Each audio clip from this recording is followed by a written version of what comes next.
దావీదుకు అనుగ్రహించబడిన పవిత్ర వరములు మీకు అనుగ్రహిస్తాను. ఇవి నమ్మకములైనవి పవిత్ర వరాలు. మనము దేవునిని కోరాలి. సంఘానికి క్షేమము కలగాలంటే ఆత్మ సంబంధమైన వరములను మనము కోరుకోవాలి. పవిత్ర వరములు కోరుకోవాలి. పవిత్ర వరాల్లో మొట్టమొదటిది దీర్ఘాయుస్సుని మని నువ్వు దేవునిని వరం అడిగితే నీ కుటుంబం అంతటికి దేవుడు దీర్ఘాయుస్సునిస్తాడు.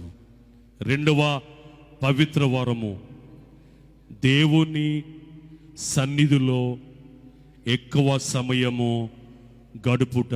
లోకములో ఎక్కువ సమయము గడుపుట కాదు, కానీ నువ్వు ఎక్కువ సమయము గడపవలసింది స్నేహితులతో కాదు, కానీ బంధువులతో కాదు, కానీ లోక సంబంధమైన వాటిలో కాదు, కానీ ఎక్కువ సమయము మనము గడపవలసింది దేవుని సన్నిధిలో గడిపి దేవునిని ధ్యానించి ఆయన ప్రసన్నతను చూడాలి.